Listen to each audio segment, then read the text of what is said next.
નમસ્તે વિદ્યાર્થી મિત્રો, કેમ છો બધા? મજામાં? વિદ્યાર્થી મિત્રો, આપણું આ વર્ષ એટલે કે તમે હવે 7મા ધોરણમાંથી 8મા ધોરણમાં આવ્યા છો, રાઈટ?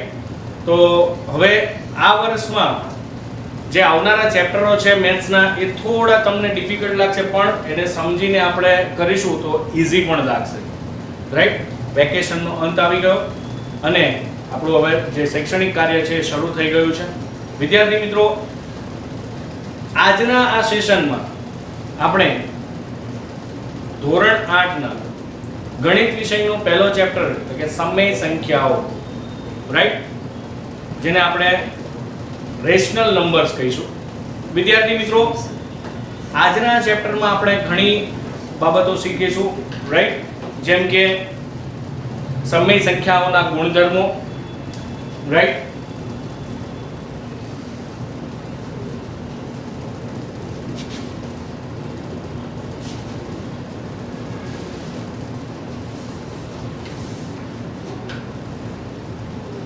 સમય સંખ્યાઓના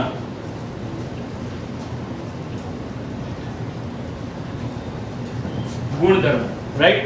હવે ગુણધર્મો તો કે કયા કયા ગુણધર્મો? તો કે સમૃદ્ધતાનો ગુણધર્મ,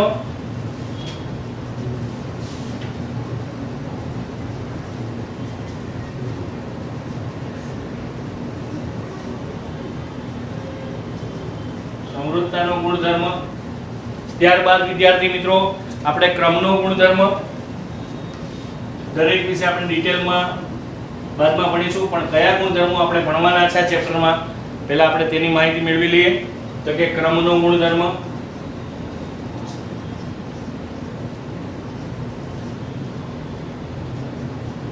ત્યારબાદ તો કે જૂથનો ગુણધર્મ,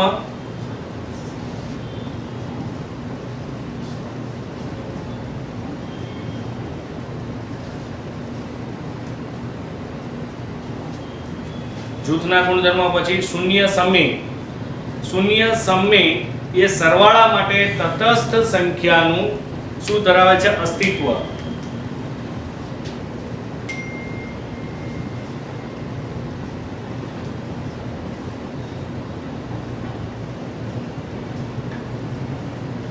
સરવાળા માટેનું અથવા માટેની તટસ્થ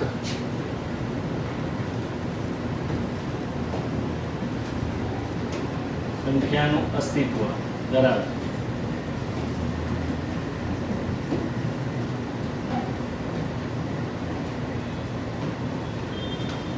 હવે વિદ્યાર્થી મિત્રો, સરવાળા માટેની તટસ્થ સંખ્યા એટલે તો જુઓ, કોઈ પણ સંખ્યામાં આપણે શૂન્ય ઉમેરીએ એટલે કે સરવાળો કરીએ શૂન્ય સાથે તો એનો જવાબ શું આવે?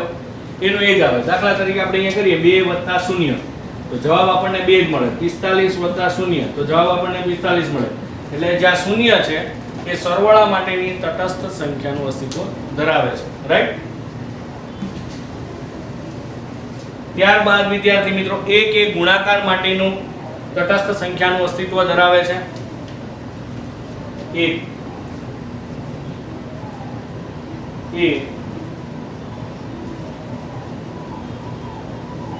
ગુણાકાર માટેની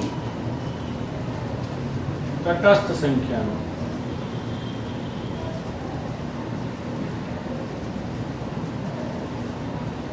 અસ્તિત્વ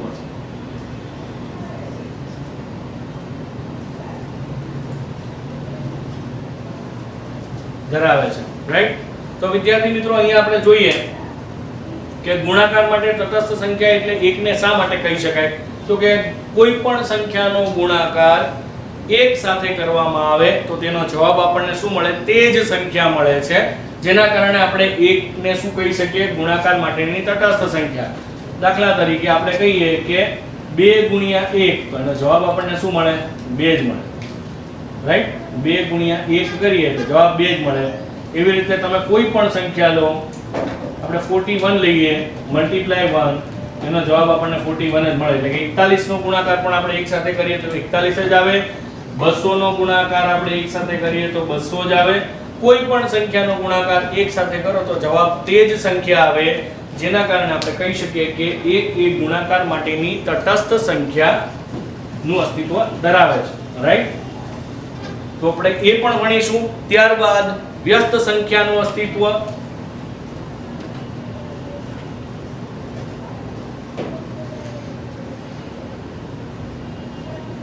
વ્યસ્ત સંખ્યાનું અસ્તિત્વ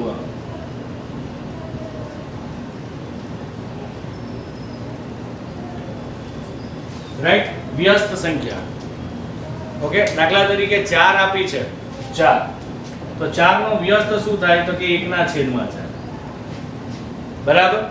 દાખલા તરીકે 1/5 આપ્યા છે, આનો વ્યસ્ત શું થાય તો કે 5 છે ઉપર આવે અને 1 નીચે જાય, તો આ વ્યસ્ત સંખ્યાનું અસ્તિત્વ આપણે આ પણ ભણીશું. બરાબર. સ્વાધ્યાયમાં આ બધા આ પ્રકારના દાખલાઓ આવશે. બરાબર. હવે ત્યારબાદ એવી રીતે આપ્યું હોય કે -4/1, અહીંયા શું આવશે 1/4, આ એનો વ્યસ્ત થશે. Is it clear? તો વ્યસ્ત સંખ્યાનું અસ્તિત્વ. ત્યારબાદ વિરોધી સંખ્યા. બરાબર. વિરોધી સંખ્યાનું અસ્તિત્વ.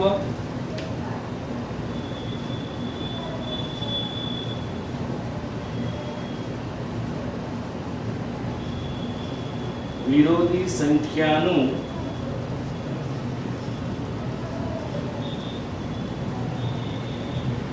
અસ્તિત્વ. બરાબર. વિરોધી સંખ્યા એટલે શું? તમને કોઈ પણ સંખ્યા આપી છે કે ભાઈ -5 આપી છે, તો -5 ની વિરોધી શું થાય? +5. બરાબર. તો એની વિરોધી સંખ્યા. રાઈટ. તમને આપ્યા છે કે +6 આપ્યા છે, +6 ની વિરોધી શું થાય? -6. રાઈટ. આ વિરોધી સંખ્યાનું અસ્તિત્વ થયું. ઓકે, તો આ પ્રકારના દાખલા પણ આપણા સ્વાધ્યાયમાં હશે. ત્યારબાદ સમય સંખ્યાનું રેખા પર નિરૂપણ.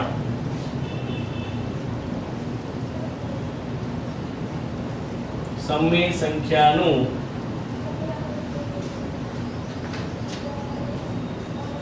રેખા પર નિરૂપણ. બરાબર. એટલે દાખલા તરીકે તમને કીધું હોય કે 1/4, તો આ 1/4 એ સંખ્યા રેખા પર ક્યાં આવે? બરાબર. તે પણ આપણે આ ચેપ્ટરમાં ભણવાના છીએ. બરાબર. બે સમય સંખ્યા વચ્ચે આવતી સંખ્યા. બરાબર. બે સમય સંખ્યા છે, બે સમય સંખ્યા વચ્ચે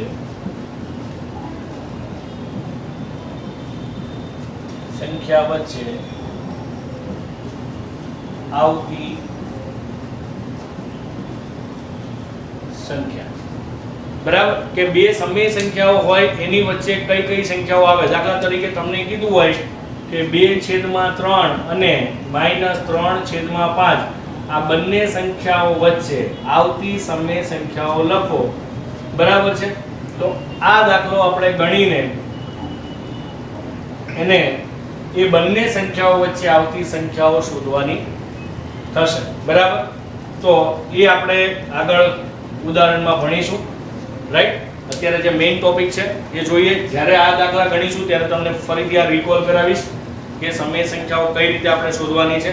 just you have to remember this all point. બરાબર. આ બધા જ પોઈન્ટ્સ તમારે યાદ રાખવાના છે કે આપણે આ ચેપ્ટરમાં કયા કયા પોઈન્ટ્સ ભણવાના છે. ત્યારબાદ પ્રાકૃતિક સંખ્યાઓ. હવે વિદ્યાર્થી મિત્રો, પ્રાકૃતિક સંખ્યાઓ કોને કહેવાય? ચલો, યાદ છે? આ તો પાંચમા ધોરણથી આવે છે કે ભાઈ પ્રાકૃતિક સંખ્યાઓ કોને કહેવાય? બરાબર. તો સૌપ્રથમ આપણે જોઈએ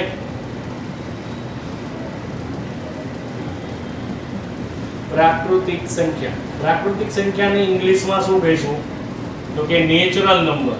નેચરલ નંબર એટલે એને આપણે n તરીકે ડિનોટ કરીએ. બરાબર. n લખેલું હોય એટલે તમારે સમજી લેવાનું કે પ્રાકૃતિક સંખ્યાઓ. પ્રાકૃતિક સંખ્યાઓ કઈ કઈ આવે તો કે 1, 2, 3, 4 અપ ટુ એન્ડ, અનંત સુધી. 1 થી શરૂ થાય અને અનંત સુધી, ઇન્ફિનિટિવ. બરાબર. અનંત સુધીની સંખ્યાઓને આપણે પ્રાકૃતિક સંખ્યાઓ કહી શકીએ. રાઈટ. ત્યારબાદ વિદ્યાર્થી મિત્રો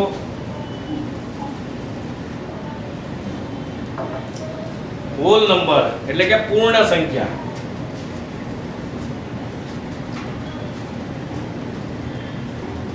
પૂર્ણ સંખ્યા. પૂર્ણ સંખ્યા કઈ કઈ હોય પૂર્ણ સંખ્યા એટલે જો એમાં 0 નો સમાવેશ થઈ જતો હોય, પ્રાકૃતિક સંખ્યા બધી જ આવતી હોય પણ એની અંદર 0 નો સમાવેશ થતો હોય એટલે કહી શકાય કે 0 1 2 3 4 અપ ટુ એન્ડ. બરાબર છે. તો આ બધી જ સંખ્યાઓ 0 થી લઈને અનંત સુધીની દરેકે દરેક સંખ્યાને આપણે શું કહીશું? પૂર્ણ સંખ્યા. અને આ પૂર્ણ સંખ્યા છે એને આપણે ઇંગ્લિશમાં કહીએ હોલ નંબર, એટલે બધા જ નંબર, બધી જ સંખ્યા હોલ નંબર. રાઈટ. આને આપણે ડિનોટ કેવી રીતે કરીએ તો કે W. બરાબર. W લખેલું એટલે તમારે સમજી લેવાનું કે પૂર્ણ સંખ્યાઓ લખવાની છે. રાઈટ. ત્યારબાદ પૂર્ણાંક સંખ્યાઓ.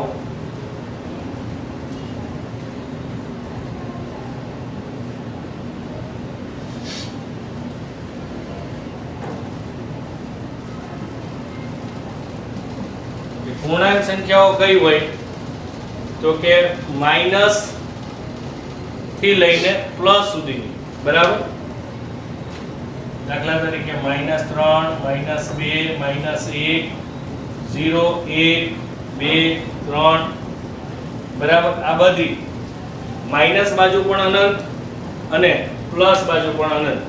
આ દરેકે દરેક સંખ્યાઓને આપણે કેવી સંખ્યાઓ કહેવાય તો કે પૂર્ણાંક સંખ્યાઓ. રાઈટ. તો વિદ્યાર્થી મિત્રો આ પોઈન્ટ્સ જે છે હું 2 સેકન્ડ આપું છું, તમે જોઈ શકો.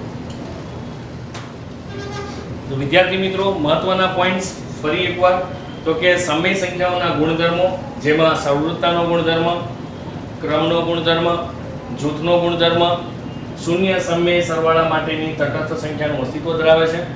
1 એ ગુણાકાર માટેની તટસ્થ સંખ્યાનું અસ્તિત્વ ધરાવે છે.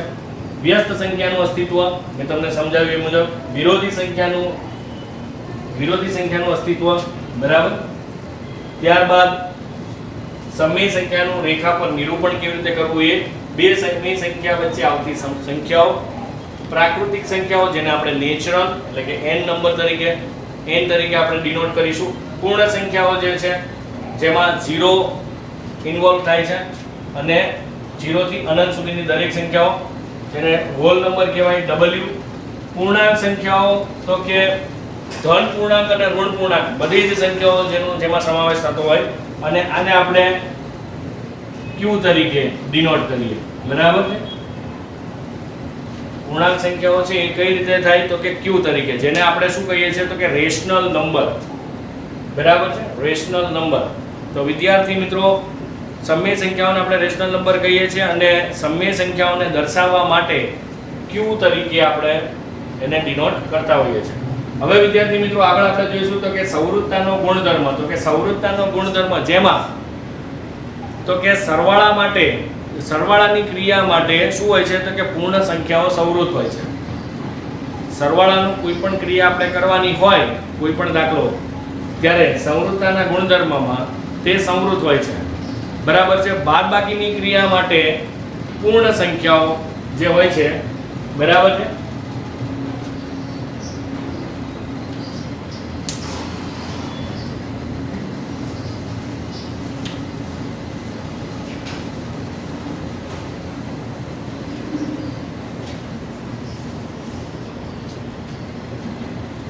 તો સંવૃત્તાના ગુણધર્મમાં તો કે સરવાળાની ક્રિયા માટે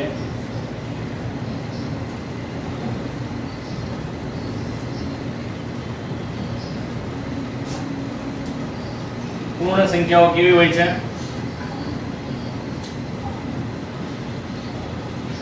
સવૃત્ત છે.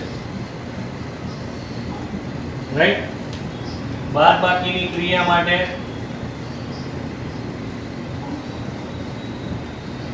પૂર્ણ સંખ્યાઓ સવૃત્ત નથી.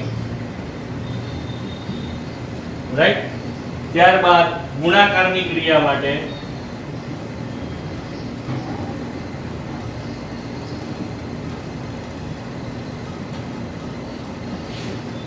પૂર્ણ સંખ્યાઓ સંવૃત્ત છે. જ્યારે ભાગાકારની ક્રિયા માટે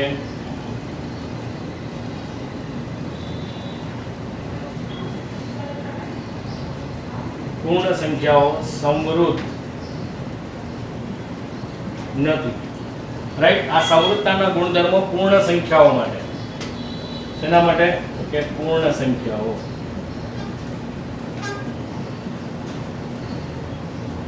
હવે તો વિદ્યાર્થી મિત્રો અપૂર્ણ પૂર્ણાંક સંખ્યાઓ માટે જોઈએ સંવૃતતાનો ગુણધર્મ.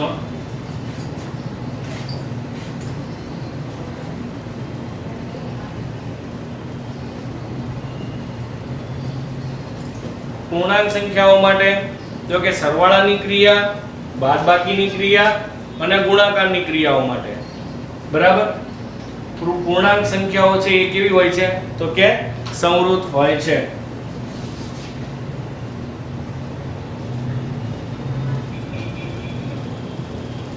સરવાળાની ક્રિયા, બાદબાકીની ક્રિયા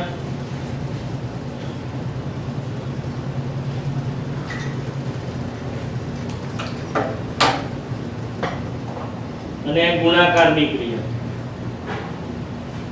બરાબર. આ ત્રણેય ક્રિયા વખતે જે પૂર્ણાંક સંખ્યાઓ છે એ કેવી હોય છે? સંવૃત છે. જ્યારે ભાગાકારની ક્રિયા માટે પૂર્ણાંક સંખ્યાઓ સંવૃત નથી.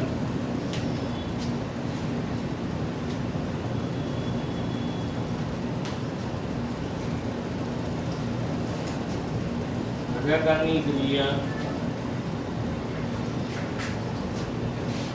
માટે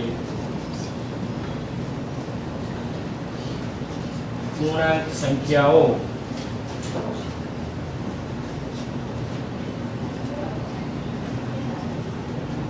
નથી. રાઈટ. પૂર્ણાંક સંખ્યાઓ માટે થયું કે સરવાળાની ક્રિયા, બાદબાકીની ક્રિયા અને ગુણાકારની ક્રિયા જ્યારે આપણે એ દાખલા ગણતા હોય ત્યારે પૂર્ણાંક સંખ્યાઓ છે સંવૃત હોય છે, ત્યારે ભાગાકારની ક્રિયા માટે પૂર્ણાંક સંખ્યાઓ સંવૃત હોતી નથી. વિદ્યાર્થી મિત્રો 2 સેકન્ડ આપો, જોઈ શકો.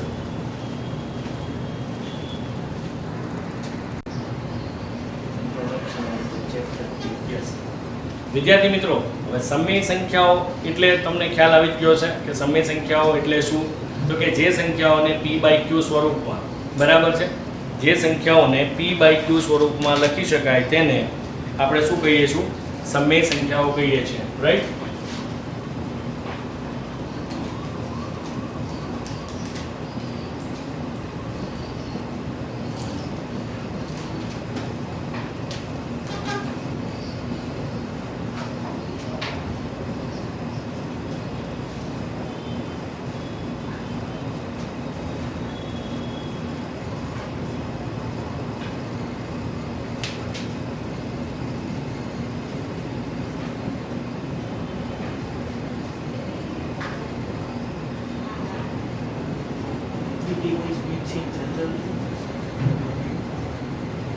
સમય સંખ્યાઓ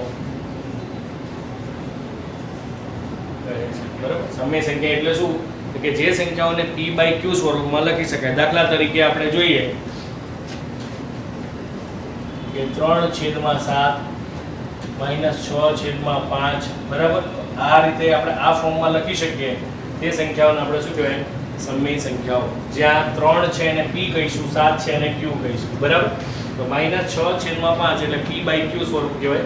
તો આ સંખ્યાઓને આપણે સમય સંખ્યાઓ કહેવાય. હવે વિદ્યાર્થી મિત્રો આપણે જે પોઈન્ટ જોયા છે એમાં સમય સંખ્યાઓના ગુણધર્મોમાં સર્વોત્તમનો ગુણધર્મ હતો, ત્યારબાદનો ગુણધર્મ કયો હતો? તો કે ક્રમનો ગુણધર્મ બરાબર છે. તો કે ક્રમનો ગુણધર્મ આપણે જોઈએ તો ક્રમના ગુણધર્મમાં શું આવે? તો કે પહેલું પૂર્ણ સંખ્યાઓ જોઈશું.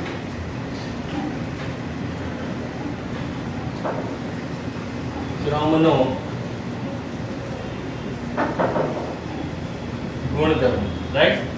ક્રમના ગુણધર્મોમાં પહેલું આપણે શું જોઈશું? તો કે સરવાળાની બરાબર છે કે સરવાળાની ક્રિયામાં ક્રમના ગુણધર્મનું પાલન થાય છે. સરવાળાની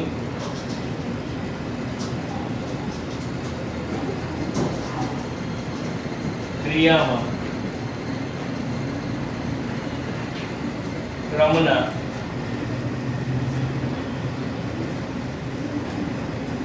ગુણધર્મનું પાલન થાય છે. ત્યારબાદ કે બાદબાકીની ક્રિયા માં ક્રમના ગુણધર્મનું પાલન થતું નથી. ત્યારબાદ ગુણાકાર, તો કે ગુણાકારની ક્રિયામાં ક્રમના ગુણધર્મનું પાલન થાય છે. અને ત્યારબાદ ભાગાકાર, ભાગાકારની ક્રિયામાં ક્રમના ગુણધર્મનું પાલન થતું નથી. રાઈટ? તો આ ક્રમના ગુણધર્મનું પોઈન્ટ્સ થયા. વિદ્યાર્થી મિત્રો, આજના લેક્ચરમાં આપણે સૌપ્રથમ કે કયા કયા પોઈન્ટ્સ વિશે ભણવાનું છે આ ચેપ્ટરમાં એના વિશે માહિતી મેળવી. ત્યારબાદ તે ચેપ્ટરના દરેક ટોપિક એટલે કે સંવૃત્તાનો ગુણધર્મ છે એમાં આપણે પૂર્ણ સંખ્યા માટે શું લાગુ પડે છે, પૂર્ણાંક સંખ્યાઓ માટે શું લાગુ પડે છે તેના વિશે ચર્ચા કરી. ત્યારબાદ સમય સંખ્યાઓ એટલે શું, તો કે સમય સંખ્યાઓ એટલે તો કે જે સંખ્યાઓને p/q ફોર્મમાં એટલે કે p/q સ્વરૂપમાં લખી શકાય તેવી સંખ્યાને સમય સંખ્યા કહેવાય. દાખલા તરીકે 3/7 - 6/5 કોઈ પણ આવી સંખ્યાઓ હોય એને આપણે સમય સંખ્યા કહેવાય. ત્યારબાદ ક્રમનો ગુણધર્મ, તો કે સરવાળાની ક્રિયામાં ક્રમના ગુણધર્મનું પાલન થાય છે, બાદબાકીની ક્રિયામાં ક્રમના ગુણધર્મનું પાલન થતું નથી, ગુણાકારની ક્રિયામાં ક્રમના ગુણધર્મનું પાલન થાય છે અને ભાગાકારની ક્રિયામાં ક્રમના ગુણધર્મનું પાલન થતું નથી. તો વિદ્યાર્થી મિત્રો, જ્યારે આપણે દાખલા ગણીશું આ ગુણધર્મના, ત્યારે આપણે પાછા ડિટેલમાં સમજીશું. બરાબર છે? તો વિદ્યાર્થી મિત્રો, આજના લેક્ચરમાં જે પણ પોઈન્ટ્સ તમને કરાવેલ છે એ તમારે તમારી CW માં એને ઉતારવાના છે, સમજવાના છે, યાદ રાખવાના છે, ગોખવાના નથી. વિદ્યાર્થી મિત્રો, આજનો ઇન્ટ્રોડક્શન લેક્ચર છે હું પૂર્ણ કરું છું. ધન્યવાદ.